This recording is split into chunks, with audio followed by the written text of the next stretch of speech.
Hey guys, सो आज हम यहाँ के ठीक है। तो आज हम यहाँ पर देखेंगे नागरिकता। भारत में लोगों को नागरिकता किस तरीके से प्राप्त होती है और कैसे प्राप्त होती है। ठीक है, तो इन सभी चीज़ों के बारे में हम यहाँ पर देखेंगे। ठीक, तो यहाँ पर है सबसे पहले हमारा जो कि नागरिकता है, वो यहाँ पर हम देखेंगे कि जो आपके सामने जिस तरीके से इंटरफेस आ रहा है, ठीक उसी तरीके से इन नागरिकता का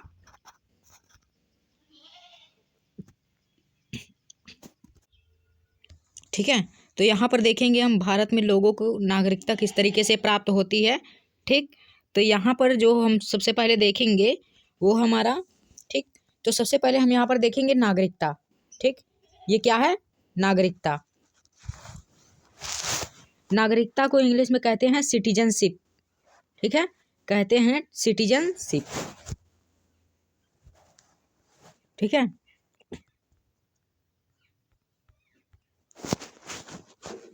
तो नागरिकता, ठीक है, और सिटीजनशिप। नागरिकता, सिटीजनशिप। नागरिकता जो है हिंदी शब्द है और इंग्लिश में इसे कहते हैं सिटीजनशिप। और नागरिक होता अगर, ठीक है, अगर सिर्फ इतना होता,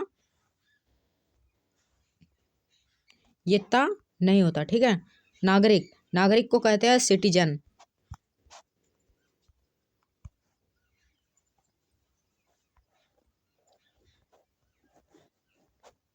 ठीक है, नागरिक को कहते हैं सिटीजन। ठीक है, तो नागरिक को यहाँ पर हिंदी में इंग्लिश में सिटीजन कहते हैं और सिटीजनशिप को हिंदी में कहते हैं नागरिकता। ठीक है, तो यहाँ पर हम देखेंगे इसको। ठीक, तो यहाँ पर हम देखेंगे जो कि हमारे सामने दिया गया है। ठीक है, संविधान के अनुसार 4 श्रेणियों के लोग भारत के नागरिक बन सकते हैं। ठीक है, तो यहाँ पर जो बताया जा रहा है कि संविधान के अनुसार जो हमारा भारत का संविधान है यानी कॉन्स्टिट्यूशन है, ठीक है, उसके अनुसार 4 श्रेणी यानी 4 कैटेगरीज, ठीक है, 4 श्रेणी के लोग भारत के नागरिक बन सकते हैं। यानी 4 कैटेगरी के लोग हमारे भारत के सिटीजन बन सकते हैं। ठीक है, तो यहाँ पर हम देखेंगे सबसे पहला जो हमारा है ये क्या है? पहला,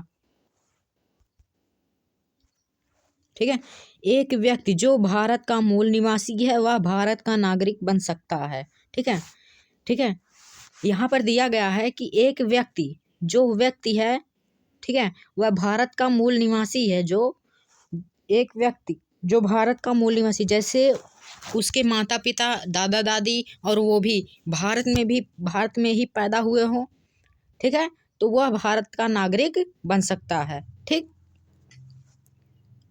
अब इसके बाद दूसरे नंबर पर है हमारा, ठीक है, तो वह भारत का नागरिक बन सकता है। अब इसके बाद देखेंगे हमारा जो है, एक व्यक्ति जो विदेश से भारत आया हो, यदि उसके माता पिता या दादा दादी अविभाजित भारत में पैदा हुए हो तो वह भारत का नागरिक बन सकता है। ठीक, इसके कहने का मतलब ये है कि एक व्यक्ति जो विदेश से भारत, यानी जैसे मान लीजिए कोई भी देश, Pakistan, Kazakhstan, Afghanistan, America, UAE, ठीक है, स्विट्जरलैंड, कोई भी देश से भारत में आया हो और उसके माता पिता और दादा दादी अविभाजित मतलब कि भारत में ही, ठीक है, भारत में ही पैदा हुए हो, ठीक, तो वह भारत का नागरिक बन सकता है। वो भी, ठीक है, वो भी भारत का नागरिक बन सकता है। ठीक, और यदि उसके माता पिता या दादा दादी यहाँ पर नहीं पैदा हुए हैं, तो अगर वो भी यहाँ पर नहीं पैदा हुआ है तो वो भी भारत का नागरिक नहीं बन सकता। ठीक, तो इसके बाद हमारा तीसरा है, ठीक है, तीसरा है, एक व्यक्ति जो 1 मार्च 1947 के बाद विदेश स्थानांतरित हुआ हो लेकिन बाद में फिर भारत में पुनर्वास के लिए लौट आया हो तो वह भारत का नागरिक बन सकता है।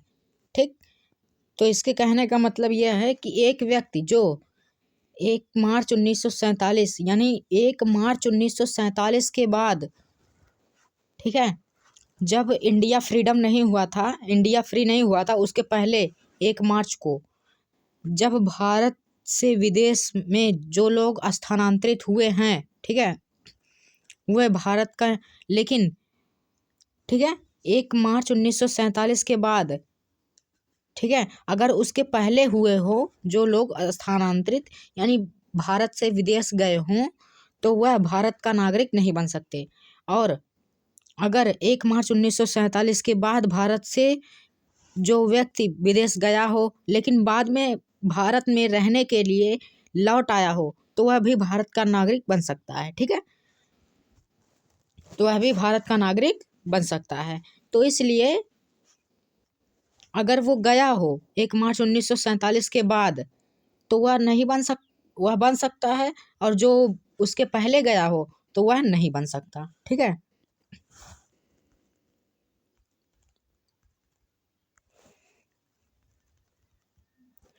अब इसके बाद देखेंगे हम चौथा, जो कि यहाँ पर दिया गया है, ये वाला, ये कौन था, तीसरा, ये चौथा। ठीक है, तो यहाँ पर बताया जा रहा है कि एक व्यक्ति, ठीक है, एक व्यक्ति जिसके माता पिता, दादा दादी अविभाजित भारत में पैदा हुए हो, लेकिन वह भारत से भारत के बाहर रहा हो, तो फिर भी वह भारत का नागरिक बन सकता है। ठीक,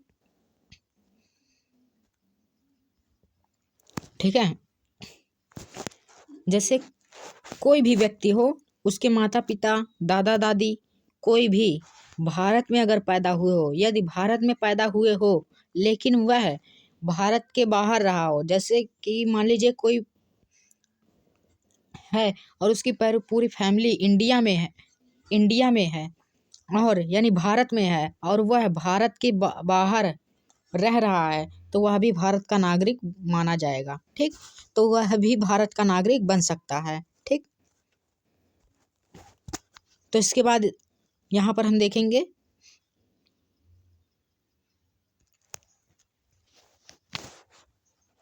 यहाँ पर दिया गया कुल मिलाकर यह अवस्थाएं, ठीक है, ये जो चारों यहाँ पर दिए गए हैं, ये चारों यहाँ पर जो दिए गए हैं, ये इन्हीं को बोला जा रहा है कि कुल मिलाकर यहाँ पर जो अवस्थाएं हैं, ये चारों नागरिकों की चर्चा करती हैं।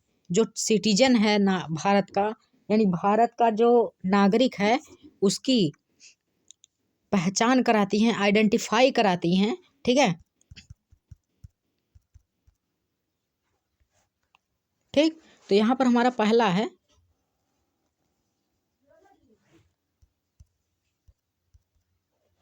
ठीक है, तो यहाँ पर ये जो हमारा पहला है, ये जो व्यक्ति भारत का मूल निवासी है, ठीक, भारत का मूल निवासी है, ठीक है,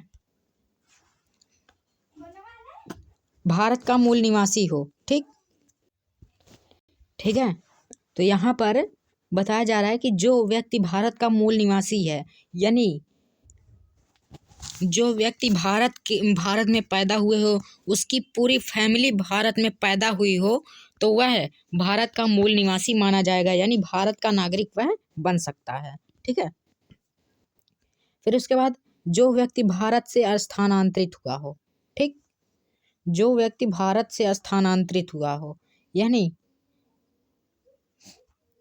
जो व्यक्ति भारत से बाहर गया हो, फिर उसके बाद, ठीक है, भारत से कुछ दिनों के लिए बाहर गया हो, यानी दूसरे देश में, अदर कंट्री में वह घूमने के लिए या फिर मनी अर्न करने के लिए गया हो, तो वह भी भारत का नागरिक बन सकता है। ठीक, तो यहाँ पर बताया जा रहा है कि जो व्यक्ति, ठीक है, बोला जा रहा है कि भारत जो व्यक्ति भारत से स्थानांतरित हुआ हो, इसका मतलब जो व्यक्ति भारत से कुछ दिनों के लिए विदेश गया हो, वह भी भारत का नागरिक बन सकता है। ठीक है, फिर उसके बाद हम देखेंगे यहाँ पर,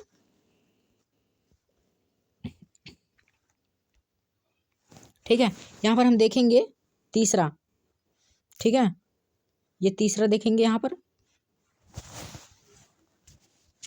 अब इसके बाद यहाँ पर देखेंगे तीसरा जो है हमारा, जो व्यक्ति भारत से स्थानांतरित यानी भारत से बाहर गया हो लेकिन वह बाद में लौट आया हो। जो व्यक्ति भारत से बाहर यानी दूसरे देश में गया हो और फिर उसके बाद भारत लौट आया हो तो वह भी भारत का नागरिक बन सकता है। ठीक है, तो इस तरीके से हमारा तीसरा वाला भी सही है। ठीक है, ठीक, तो इसका मतलब यही है कि जो व्यक्ति, मान लीजिए कोई भी व्यक्ति हो, कोई भी, वह भारत से बाहर गया हो और फिर उसके बाद कुछ दिनों बाद वह लौट आया हो तो वह भी भारत का नागरिक बन सकता है। ठीक, अब इसके बाद चौथा, जो व्यक्ति भारत का मूल निवासी हो लेकिन वह बाहर रहा हो। यानी जो व्यक्ति, ये हमने पहला क्या बताया, जो व्यक्ति भारत का मूल निवासी हो। ठीक, जिस तरीके से उसकी पूरी फैमिली इंडिया में बॉर्न होती है उसी तरीके से वो भी यहाँ पर बॉर्न हुआ। ठीक है, चौथा, लेकिन वह बाहर रहा हो। ठीक है, बाहर रह रहा हो, इसका मतलब कि वो भी भारत का नागरिक बन सकता है। ठीक है,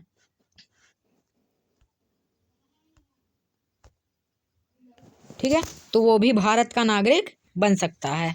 अब इसके बाद हम यहाँ पर मान लीजिए कोई भी व्यक्ति हो, ठीक है, वह उसकी पूरी फैमिली, ठीक है, कोई भी व्यक्ति हो उसकी पूरी फैमिली यानी इंडिया जो कि भारत में पैदा हुई हो और वह भारत के बाहर दूसरे देश में रह रहा हो तो वह भी भारत का नागरिक बन सकता है। ठीक, तो अब इसके बाद हम यहाँ पर देखेंगे, ठीक है, यहाँ पर हम देखेंगे कि हमारे जो सिटीजनशिप है इसमें कैसे कैसे हमारे मेल्स हुए हैं। ठीक है, तो हमने पहले ही बताया, संविधान के अनुसार 4 श्रेणियों के लोग भारत के नागरिक बन सकते हैं। ठीक है, ये पहला हमने भी बताया, जो भारत का एकदम मूल निवासी है वो भी भारत का नागरिक बन सकता है। ठीक है, और दूसरे वाले में भी हमने बताया भारत से, ठीक है, जो व्यक्ति विदेश से भारत आया हो उसके माता पिता या दादा दादी अविभाजित भारत में पैदा हुए तो वह भी भारत का नागरिक बन सकता है। ठीक, उसके बाद हमने ये भी बताया कि 1 मार्च 1947 के बाद भारत से विदेश स्थानांतरित हुए हो लेकिन वह बाद में फिर भारत में पुनर्वास के लिए लौट आए तो वह भी भारत का नागरिक बन सकता है। ठीक है, ठीक है, तो यहाँ पर 1 मार्च 1947 के बाद, ठीक है, जो, ठीक है, हमने ये भी बताया। अब इसके बाद, ठीक है, ये वाला भी हमने देखा। अब इसके बाद हम देखेंगे चौथा। ठीक है, चौथा, एक व्यक्ति जिसके माता पिता दादा दादी अविभाजित भारत में पैदा हुए हो, ठीक है, तो वह भी, और वह भारत के बाहर रहा हो, ठीक है, तो वह भी भारत का नागरिक बन सकता है। ठीक है, फिर उसके बाद हमने देखा नागरिकों की पहचान करती है। ठीक है, कुल मिलाकर ये जो अवस्थाएं हमने इसके पहले देखी है, ठीक है, तो वो सब मिलाकर यहाँ पर हमने शॉर्टकट में लिखा है। ठीक है, जो कि नागरिकों की सिटीजन्स की आइडेंटिफाई करती हैं। ठीक है, तो यहाँ पर पहला हमने भी बताया, दूसरा भी, तीसरा भी, चौथा भी। ठीक है, तो इस तरीके से हमने सभी बताए और इस तरीके के लोग, हमारे 4 श्रेणियों के लोग हमारे भारत के नागरिक बन सकते हैं और जो ऑलरेडी पहले से हैं तो वो तो भारत के नागरिक हैं ही। ठीक है, इंडिया में कोई भी गवर्नमेंट जॉब करने के लिए भारत का जो नागरिकता है वो प्राप्त होना चाहिए, तभी यहाँ पर गवर्नमेंट जॉब हो सकती है, वरना नहीं हो सकती। ठीक, सो थैंक यू, मिलते हैं अगली वीडियो में।